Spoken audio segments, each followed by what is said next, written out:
Sur le stand du salon de Cologne, Ducati va sans doute faire plaisir à certains fans de la marque qui avaient été un peu oubliés jusqu'alors, avec le retour de la Super Sport chez Ducati, la fameuse SS.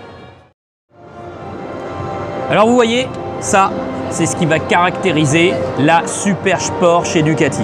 Des demi-guidons qui sont relevés, qui sont très relevés au-dessus du tête de fourche supérieur, ce qui va faire une position de conduite assez relaxe. Et ça, c'est l'avantage de venir au salon. Comme le fait Motostation, on peut tout de suite constater un peu l'ergonomie des motos. Et en effet, cette Super Sport se rapproche finalement de la position un peu d'un roadster ou des sports GT qu'on a déjà sur le marché, comme la Honda VFR 800 bien sûr, ou la Kawasaki Z1000 SX, les deux rivales plutôt naturelles de cette nouvelle Ducati modèle 2017. Alors derrière cet imposant carénage se cache un moteur connu, en fait le bicylindre en L de l'Hypermotard 939. C'est un modèle qui est apparu cette année et qui était déjà homologué Euro 4. Donc il n'y a aucun problème en fait pour homologuer ce moteur en 2017 bien sûr. C'est un moteur qui va développer 113 chevaux, ça suffit pour un usage sportif routier et quotidien. Et puis c'est un moteur qui dispose de toutes les assistances modernes, du Ducati Safety Pack, donc le Ducati Traction Control, les modes de conduite, etc.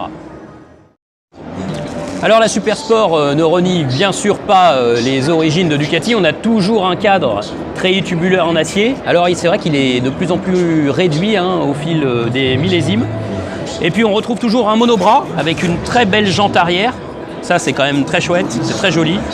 Ducati c'est plutôt pas trop mal tiré de l'échappement homologué Euro 4. Donc on n'a pas trop droit à une énorme gamelle et un énorme silencieux, ça va.